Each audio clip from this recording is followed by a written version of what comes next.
ओम नमो भगवते वासुदेवाय। श्रद्धालु भक्तों, श्रीमद् भागवत महापुराण के अष्टम स्कंद के 12वां अध्याय के अंतर्गत मोहिनी रूप को देखकर महादेव जी का मोहित होना, इसका प्रस्तुतिकरण करूंगा। इसके पूर्व जहाँ तक आप कथा श्रवण कर चुके हैं, उसके आगे का प्रस्तुतिकरण करता हूँ। श्री सुखदेव जी कहते हैं, परीक्षित, जब भगवान शंकर ने विष्णु भगवान से यह प्रार्थना की, तब वे गंभीर भाव से हंसकर बोले। श्री विष्णु भगवान ने कहा, शंकर जी, उस समय अमृत का कलश दैत्यों के हाथ में चला गया था, अतः देवताओं का काम बनाने के लिए और दैत्यों का मन एक नए कौतूहल की ओर खींच लेने के लिए ही मैंने वह स्त्री रूप धारण किया था।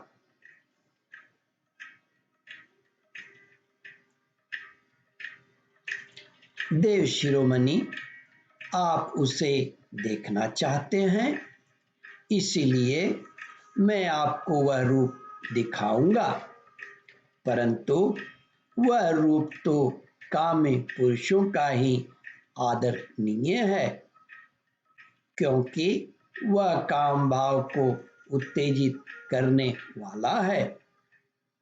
श्री सुखदेव जी कहते हैं, परीक्षित, इस तरह कहते कहते विष्णु भगवान वहीं अंतर ध्यान हो गए और भगवान शंकर सती देवी के साथ चारों ओर दृष्टि दौड़ाते हुए वहीं बैठे रहे।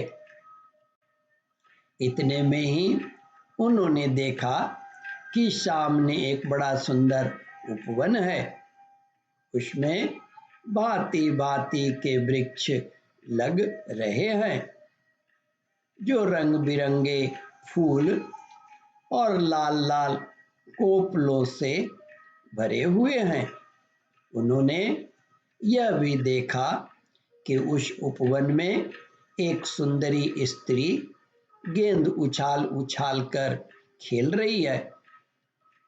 वह बड़ी ही सुंदर साड़ी पहने हुए है और उसकी कमर में करधनी की लड़ियां लटक रही है। गेंद के उछालने और लपक कर पकड़ने से उसके स्तन और उन पर पड़े हुए हार हिल रहे हैं। ऐसा जान पड़ता था मानो इनके भार से उसकी पतली कमर पग पग पर टूटते टूटते बच जाती है। वह अपने लाल लाल पल्लवों के समान सुकुमार चरणों से बड़ी कला के साथ ठुमक ठुमक चल रही थी। उछालता हुआ गेंद जब इधर उधर छटक जाता था, तब वह लपक कर उसे रोक लेती थी। इससे उसकी बड़ी बड़ी चंचल आंखें कुछ उद्विग्न सी हो रही थी। उसके कपोलों पर कानों के कुंडलों की आभा जगमगा रही थी और घुंघराली काली काली अलकें उन पर लटक आती थी, जिससे मुख और भी उल्लसित हो उठता था। जब कभी साड़ी सरक जाती और केशों की वेनी खुलने लगती, तब अपने अत्यंत सुकुमार बाएं हाथ से वह उन्हें संवार लिया करती। उस समय भी वह दाहिने हाथ से गेंद उछाल उछाल कर सारे जगत को अपनी माया से मोहित कर रही थी। गेंद से खेलते खेलते उसने तनिक सलज्ज भाव से मुस्कुराकर तिरछी नजर से शंकर जी की ओर देखा।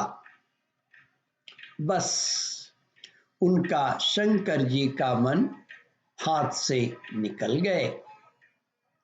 वे मोहिनी को निहारने और उसकी चितवन के रस में डूबकर इतने विवल हो गए कि उन्हें अपने आप की भी सुधि न रही। फिर पास बैठी हुई सती और गणों की तो याद ही कैसे रहती।